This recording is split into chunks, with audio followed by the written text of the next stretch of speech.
네, 여러분 새로운 곳에서 뵈니까 또 느낌이 다르네요. 네, 우리 함께 인사할까요? 옆에 오면서 한 주 잘 지내셨죠? 네, 이렇게 꽉 차 보이네요. 네, 오늘은 이렇게 아이들과 함께 교육부 주간으로 예배드립니다. 아이들이 기도도 하고 말씀도 이제 봉독하였는데요. 너무 잘 했죠? 네, 아이들 위해서 계속 기도해 주시기를 부탁드립니다. 네, 여러분 작년에 많은 사랑을 받았던 드라마가 있습니다. 폭삭 속았수다라고 다들 보셨나요? 네, 네 저도 보고 엄청 울었던 기억이 있는데요. 이 드라마는요, 애순이라는 한 여인의 일생을 그리고 있습니다. 애순이가 어렸을 때부터 또 결혼을 하고 자녀를 키우면서 나이 들어가는 삶 전체를 보여줬던 드라마입니다. 근데 이 애순이의 삶이 너무나 안타깝습니다. 어렸을 때 아빠가 돌아가시고 작은 아버지의 집에 맡겨지게 됐는데요. 작은 아버지 집에서 그렇게 환영받는 존재가 아니었어요. 네, 그래서 어머니는 또 다른 남자와 재혼을 하였는데 이제 딸이 그곳에서 환영받지 못한다는 것을 알고 이제 쫓아와서 딸을 데려갑니다. 그래서 이제 예순이가 이제 아빠가 다른 동생들을 돌보면서 했는데요. 근데 이 어머니마저 세상을 떠나게 되는 거예요. 세상에 혼자 남겨진 채 우여곡절을 겪다가 어떻게 자라게 됩니다. 그래서 결혼을 했는데 또 막내 아들을 잃는 슬픔을 겪습니다. 그럼에도 남은 자녀가 있기 때문에 죽은 아이를 가슴에 품고 버티며 살아가는 이야기입니다. 그래서 이 드라마는 새드 엔딩이다, 해피 엔딩이다 라고 결말을 낼 수 있는 드라마가 아닙니다. 그저 인생이 어떻게 빈털터리가 될 수도 있는지, 또 그럼에도 어떻게 버티며 살아갈 수 있는지를 보여주는 드라마입니다. 사람들이 이 드라마를 보면서 한참 울고 또 마음이 찡해진 것은요, 이러한 인생의 희노애락에 공감했기 때문일 것입니다. 오늘 우리가 만나는 성경의 인물 나오미도 그런 사람이었습니다. 이 여자 원래 베들레헴에 살던 사람이었어요. 근데 그곳에 흉년이 들어서 아마 남편과 이런 대화를 나누지 않았을까 제가 상상을 한번 해보았습니다. 계속 이렇게 지낼 수는 없어요. 저기 강 건너 모압에 가면 그래도 우리 4식구, 아들 2이 있었거든요. 4식구 먹고 살 수는 있을 거예요. 잠깐만 가서 흉년만 좀 피해봅시다. 그래서 엘리멜렉과 나오미 그리고 2 아들 4식구는요 함께 모압 지역으로 이주를 하게 됩니다. 잘 살아보겠다라는 선택이었고 잠시만 버티면 될 것이라고 생각했을 것입니다. 하지만 그곳에서 남편 엘리멜렉이 죽게 됩니다. 낯선 땅에서 과부가 된 나오미는요 2 아들을 키워야 했습니다. 그래서 어쩌면 길게 슬퍼하지도 못했을 것 같아요. 시간이 흘러서 아들이 결혼을 하게 됩니다. 모압 여자들을 며느리로 맡게 됩니다. 그런데 또다시 비극이 찾아오죠. 2 아들마저 세상을 떠나게 된 겁니다. 성경은 그들이 모압 땅에 거주한 시간이 10년이라고 말하고 있습니다. 그러니까 낯선 땅에 와서 겨우 10년 동안 나오미는 남편도 잃고 2 자식도 잃게 된 것입니다. 잘 살아보기 위해 온 땅이었는데 나오미가 모든 것을 잃게 되는 것이죠. 이러한 상황이 너무나도 쓰라린 것은요, 단순히 정서적 슬픔 때문만은 아니었습니다. 앞으로 살아내야 하는 현실이 정말로 녹록지 않았기 때문이기도 합니다. 그러니까 이건요 매우 실제적인 고통이었다라는 것입니다. 특히 당시 시대에는 더욱 그랬습니다. 나오미는 과부였고 또 그 땅에서 외국인이었습니다. 그러니까 이중으로 보호받지 못한 신세가 돼버린 거예요. 그래서 결국 나오미는요 다시 고향으로 돌아가야겠다라고 결정합니다. 고향이 다시 살만해졌다. 여호와께서 그곳에 다시 먹을 것을 주셨다. 돌보시기 시작했다라는 소식을 듣게 되었거든요. 그래서 이제 모압에서 살던 곳을 다 정리한 뒤에 이제 나오면서 유다로 가는 베들레헴을 가는 나오면서 며느리들에게 이렇게 말합니다. 이제 그만 너희 친정으로 돌아가라. 너희가 내 죽은 남편과 내 아들들과 나에게 잘했던 것처럼 하나님이 너희를 잘 대해주시기를 바란다. 새로운 남편도 주시기를 원한다. 이제 돌아가서 새 삶을 시작해라. 근데 며느리는요, 다들 아시죠?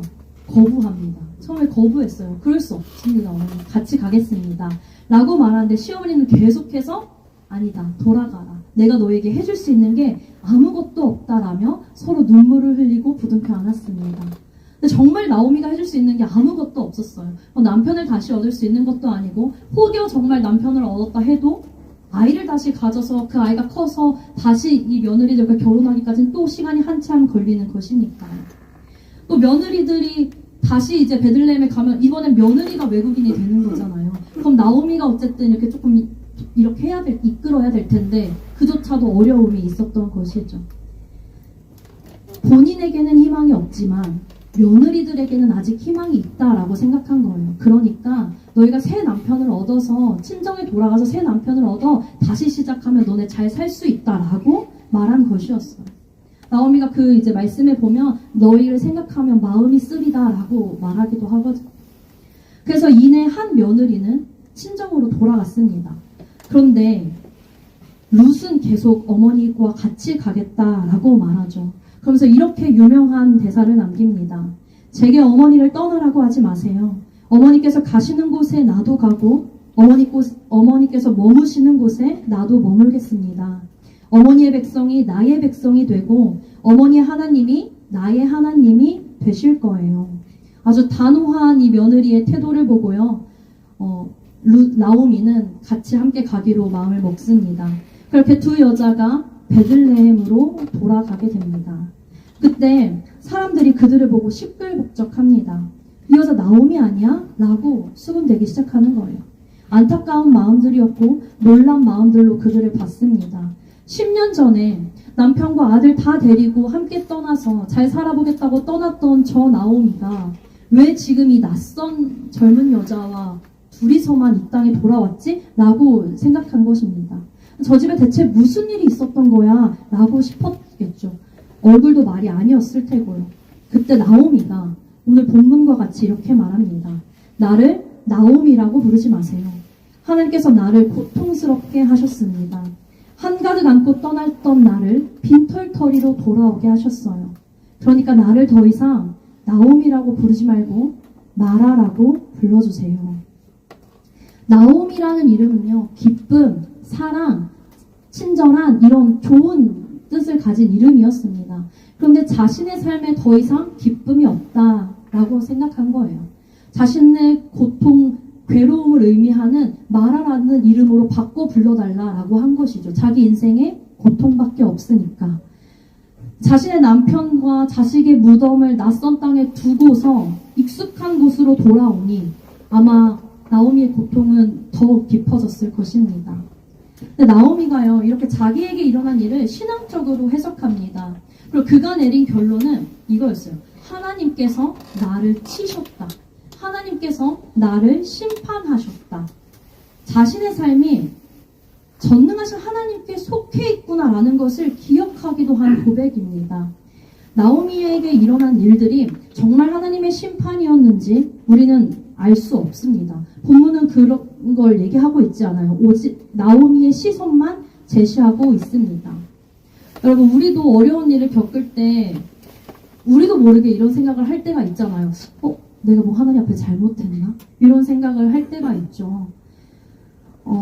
우리는 그걸 다 알 수가 없습니다. 삶에서 일어나는 고통에 대해서 우리가 원인을 명확하게 말할 수 있는 것이 없을 때가 더 많습니다.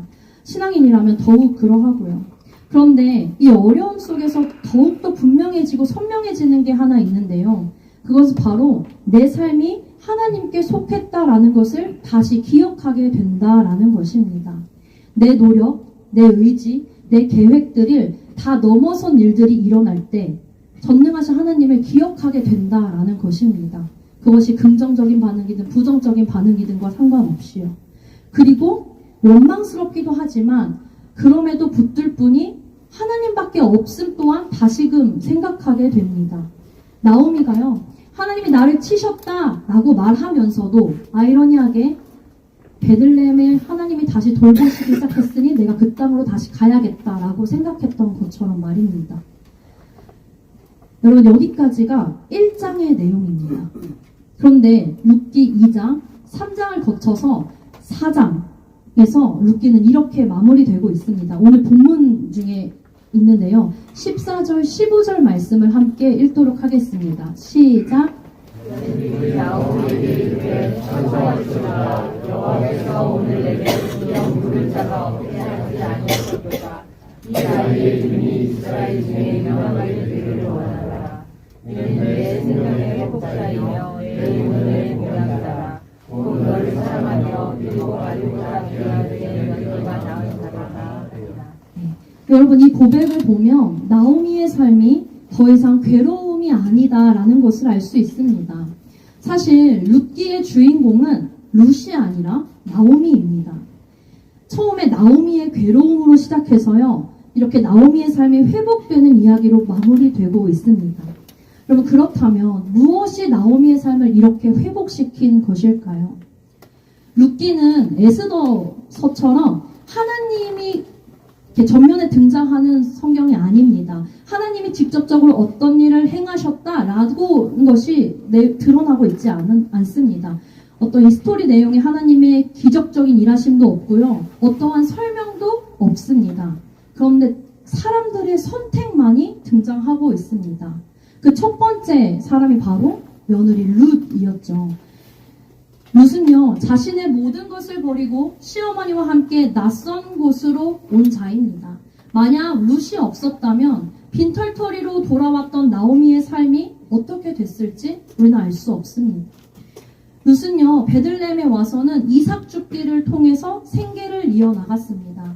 율법에 나그네와 과부 또 가난한 사람들을 위해서 너희가 다 거두지 말고 떨어진 이삭들을 죽지 말아라. 그들이 죽어갈 수 있도록 그들을 보호하여라 라고 나와 있잖아요. 그 말씀대로 룻은요, 쉬지도 않고 하루 종일 이삭을 주어서 시어머니를 봉양합니다. 이런 룻의 행동을 가지고 성경은 이렇게 설명합니다. 첫 번째는요, 룻이 시어머니를 사랑하였다라는 거예요. 시어머니를 향한 사랑으로 룻은 성실하게 자기가 할 수 있는 일들을 했습니다. 룻도 남편을 잃은 사람이었어요. 가족을 다 잃은 사람이에요. 남편을 잃었고요. 고향을 다 떠나고 친정 부모님을 다 두고 이제 왔잖아요. 외국인으로서 낯선 땅에 새롭게 자리를 잡아야 하는 어려운 상황은 사실 룻이 더 힘들었을지도 몰라요. 그런데도 그가 할 수 있는 일을 하면서 하루하루를 살아냈습니다. 즐거워하는 자들과 함께 즐거워하고 우는 자들과 함께 울라 라는 성경 말씀에 이 룻의 모습이 딱 들어봤습니다. 고통에 짓눌린 채로 꾸역꾸역 하루를 살아갈 때 별일 없었어? 라고 물어주는 사람 때문에 또 야 먹어야 살아 하면서 밥 한 끼를 챙겨주는 그 사람이 있어서 하루하루를 살아낼 수 있는 것입니다. 이런 룻의 행동을 15절이 이렇게 말하고 있어요. 곧 너를 사랑하며 아들보다 귀한 내 며느리다. 룻의 행동이요, 사랑이었다라는 것입니다. 그리고 성경은 룻의 행동을 또 이렇게 설명합니다. 룻의 행동이 신앙적인 선택이었다고요. 성경은 룻의 행동이 하나님의 날개 아래로 피한 것이라고 설명합니다. 룻은요, 본인이 살던 곳에서 결혼을 했지만 어쨌든 외국인과 결혼한 것이었어요. 그리고 자기 민족이 아닌 하나님을 섬기는 시집을 갔다라는 것을 의미하죠. 거기서 그는 하나님 신앙, 여호와 신앙, 야훼 신앙을 배웠을 것입니다.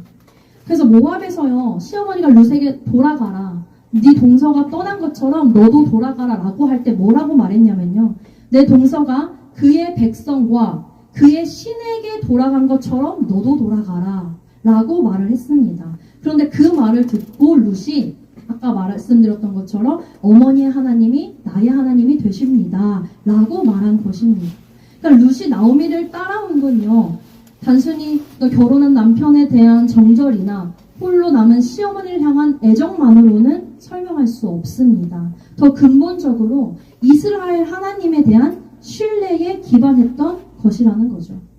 그런데 이런 룻의 결정들, 룻의 중심들을 알아봐준 자가 있었습니다. 바로 보아스였어요.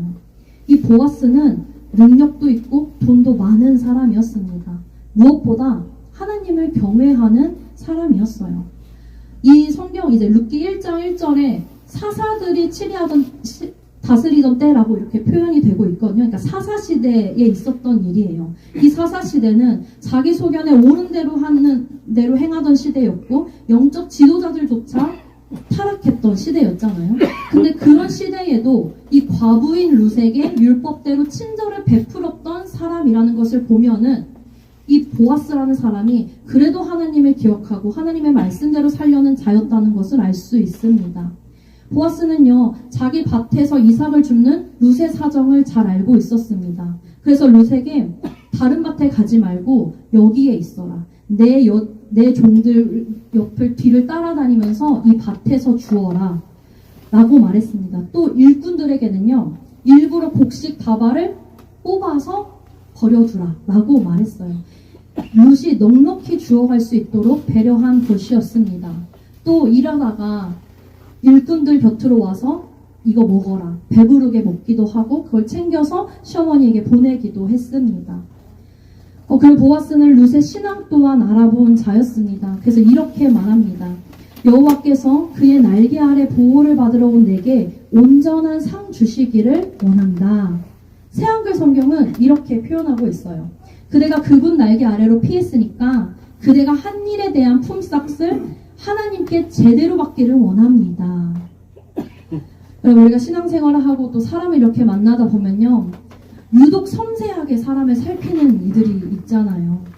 그가 왜 그런 결정을 했는지, 어떤 마음으로 버티고 있는지를 설명해주지 않아도 딱 캐치해가지고 마음을 알아주는 사람, 배려해주는 사람이 있습니다. 그런 이들의 한마디는요, 10마디의 말보다 큰 힘이 있는 것 같아요. 보아스가 그런 사람이었던 것 같아요. 딱 룻의 마음을 알아주고 룻의 행동을 봐주고 이렇게 했던 거예요. 그런데 이 보아스는요, 친절한 사람 그 이상의 인물이었습니다. 성경은 우연히 룻이 보아스의 밭에 이르렀다라고 말합니다. 또 룻이 이삭을 줄 때 마침 보아스가 밭에 왔다라고도 말하고 있어요.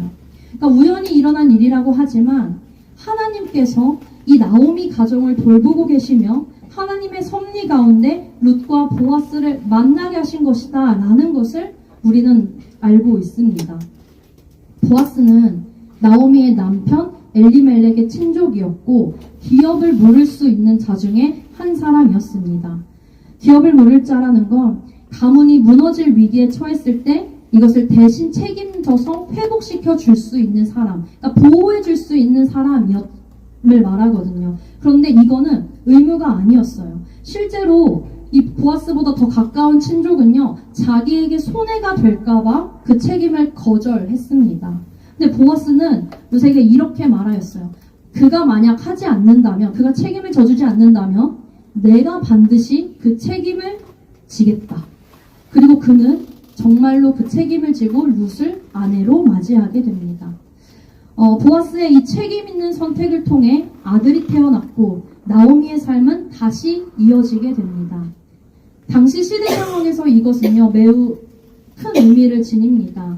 그때는 지금의 우리의 인식과 다르게 시족 중심으로 생각했던 사회였기 때문에 사람이 죽고 나서 후손들의 기억을 통해 내가 계속해서 살아간다, 내 삶이 이어진다, 그리고 내 삶의 의미가 성취된다 라고 생각하는 시대였습니다. 근데 나오미에게 아들이 죽었고 자손을 이을 자손이 없었다라는 것은요, 그가 모든 선조들로부터 끊어졌다, 단절되었다라는 것을 의미했습니다. 그러니까 사회적으로 나오미가 죽은 존재였다라는 것이에요. 그런데 이 나오미를 통해서, 나오미와 룻을 통해서, 그 룻과 보아스를 통해 나온 아들을 통해서 그 삶이 이어지게 된다라는 것이죠. 그래서 오늘 본문에 이렇게 말하는 게 이런 이유 때문입니다. 내 생명의 회복자요. 죽은 나오미의 삶을 회복시킨 분이 많은 것입니다. 여러분, 오늘 말씀 제목이 그거였어요. 빈털터리로 돌아왔으나.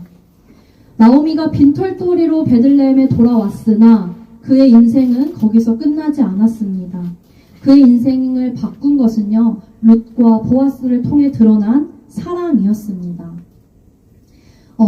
제가 설교 초반부에 말씀드렸던 그 폭삭소가수다라는 드라마예요. 명장면이 굉장히 많습니다. 안 보신 분들은 꼭 보시길 바래요. 눈물 흘릴 준비하시고요. 근데 그 중에서도 많은 이들의 감동을 일으켰던 장면이 있어요. 그게 뭐냐면 이제 젊은 부부가 자식을 잃었을 때, 막내 아들을 잃었을 때, 또 동네 텃세에 남편이 직업을 잃고 삶이 막막했을 때 동네 사람들이 이 젊은 부부에게 먹을 것을 갖다 줍니다. 엄마랑 같이 일했었던 해녀 이모들이요, 그날 바다에서 잡은 좋은 것들, 아주 커다란 전복도 그들에게 갖다 줍니다. 집주인 할머니는요, 거절할 걸 뻔히 알아서 티나지 않게 하루 먹을 만큼만 쌀떡을 채워 놓습니다. 또 할아버지는요, 초란이 나오면은 이거 초란인데 갖다 주지 마 하고서 그럼 이제 할머니는 갖다 줘, 초란이면 갖다 줘야지 하고서 이렇게 갖다 줬어요. 그래서 이 아무런 힘도 남아있지 않은 젊은 부부가요, 조금씩 살아나는 것입니다. 이 장면이 사람들에게 큰 감동을 줬던 것은요, 이 젊은 부부를 살린 것이 다름 아닌 이웃들의 사랑이었다는 것을 다들 느꼈기 때문이에요.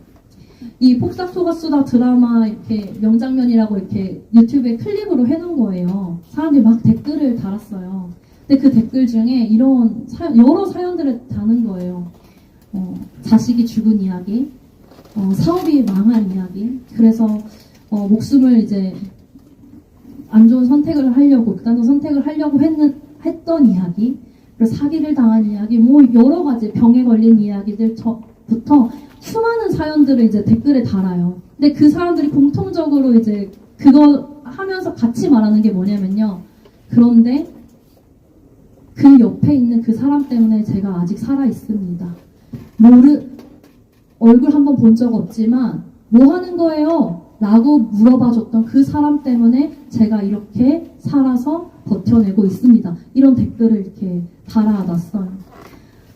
오늘 본문도 마찬가지입니다. 빈털터리로 고향에 돌아온 나오미 옆에요, 그를 지극히 사랑했던 며느리 룻이 없었다면 나오미의 인생은 어떠했을까요?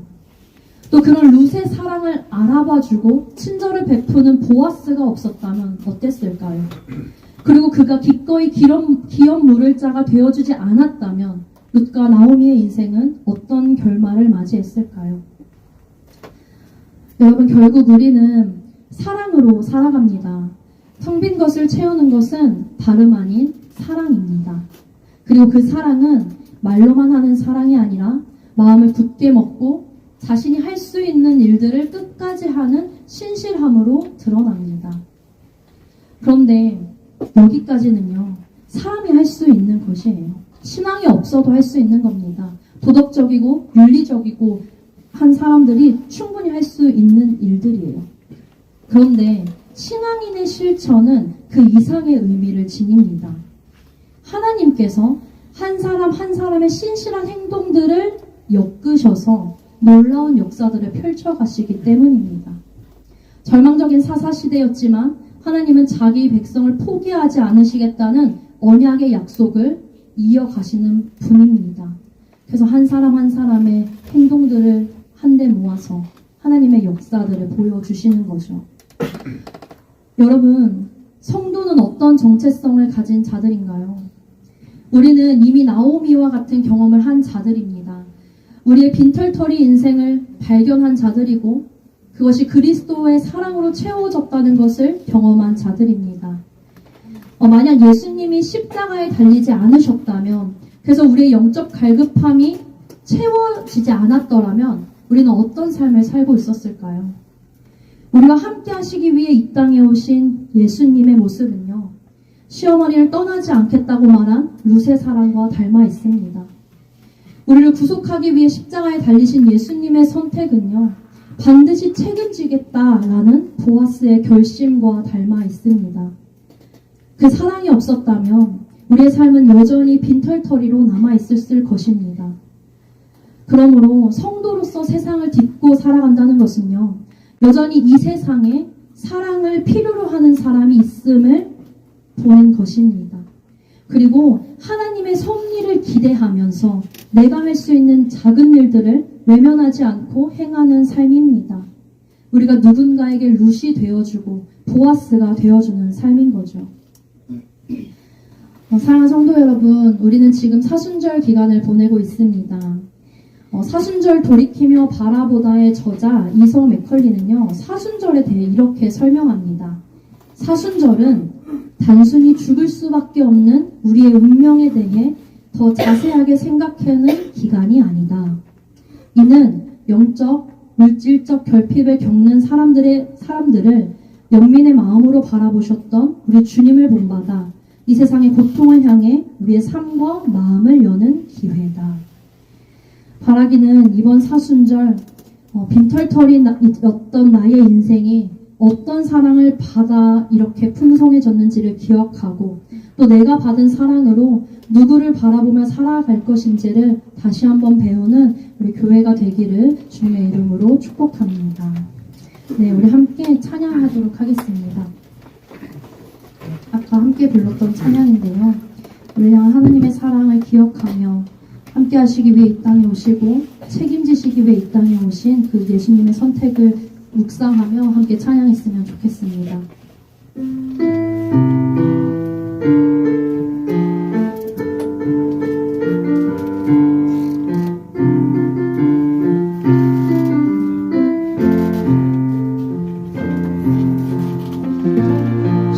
십자가를 참으신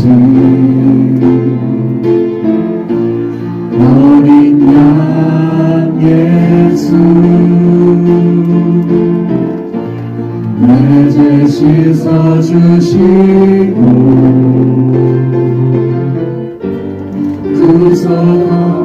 구속하셨네 어둠을 물리치신 세상의 빛 예수 영광의 빛 비추사 자유케 하시네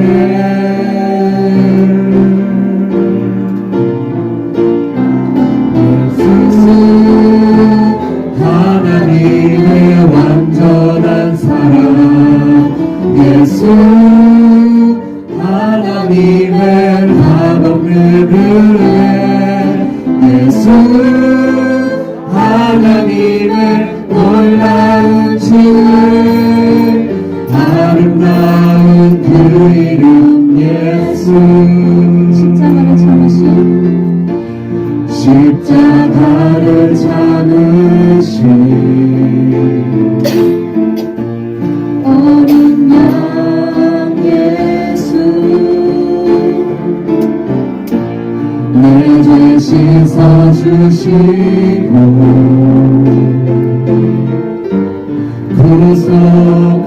구속하셨네 어둠을 물리치신 세상의 빛 예수 영광의 빛 비추사 자유케 하시네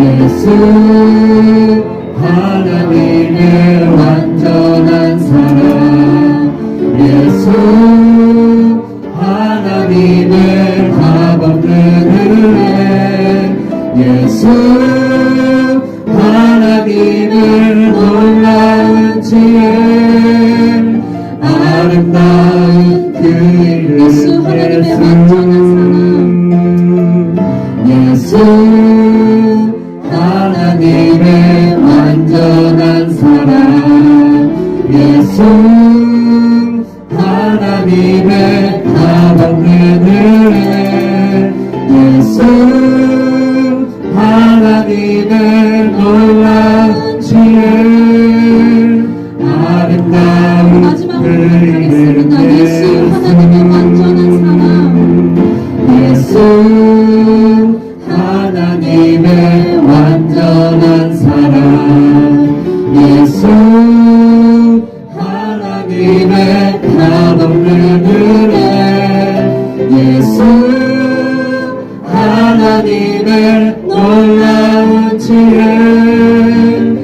아름다운 그 이름 예수. 네, 우리 함께 기도하도록 하겠습니다. 언덕의 각 지체가 주어진 자리에서 하나님의 사랑을 성실하게 실천하는 교회가 되도록, 언덕의 다음 세대가 빈털터리의 삶을 이끄시는 하나님의 사랑을 경험하고 찬양하는 자로 살아가도록, 전쟁, 질병, 사고로 고통받는 이들에게 하나님의 평화와 회복이 임하도록 우리 말씀을 기억하면서 함께 기도하도록 하겠습니다. 기도하겠습니다.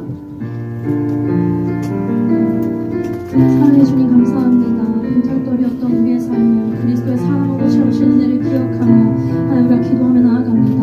하나님 우리 언덕교회가 말로만 사랑을 말하는 공동체가 아니라 각 지체가 주어진 삶의 자리에서 하나님의 사랑을 성실하게 실천하는 교회가 되게 하여 주시옵소서. 작은 친절 하나, 또 외면하지 않는 선택 하나를 통해서 누군가에게 룻이 되어주고 누군가에게 보아스가 되어주는 삶을 살아가게 하여 주시옵소서. 왜 연약한 실천들 속에서도 하나님의 섭리가 있음을 믿고 기대하며 나아가게 해 주시옵소서. 우리의 삶이 그저 그 주님의 일하심을 매일매일 목도하는 삶이 되기를 원합니다. 하나님 우리가 우리에게 주신 하나님의 사랑을 기억하며 우리 또한 그 주님의 사랑을 실천하며 살아가는 우리들이 될 수 있도록 주님 인도해 주시옵소서. 특별히 하나님 우리 교회 다음 세대를 위해서 기도합니다. 하나님 아이들부터 청소년들 또 청년들까지 하나님이 다음 세대들이 성취와 경쟁 속에서 빈털터리의 삶을 살지 않게 하시고 하나님 그 자리를 채우시는 주님의 신실한 사랑을 직접 경험하게 하여 주시옵소서. 그래서 아버지 하나님 이들의 입술을 통하여서 하나님을 찬양하게 하여 주시옵소서. 하나님 고난의 순간에도 주님의 원망으로만 부르지 아니하고 다시 붙들 수 있는 믿음을 허락하여 주시옵소서. 주님의 사랑을 뜨겁게 경험하는 자들 될 수 있도록 이 젊은 시절에 청년의 때에 하나님 그 주님의 뜨거운 사랑을 경험하는 자들 될 수 있도록 주님 인도하여 주시옵소서. 또한 하나님 전쟁과 질병과 또 사고로 고통받는 이들을 위해서 기도합니다.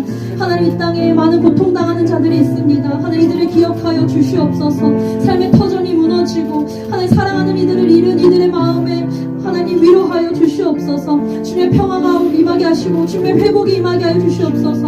하나님 그리 혼자가 아님을 알게 하시고 하나님의 위로가 사람의 손길을 통하여서 교회를 통하여서 공동체의 사랑을 통하여서 실제적으로 전달되게 하여 주시옵소서.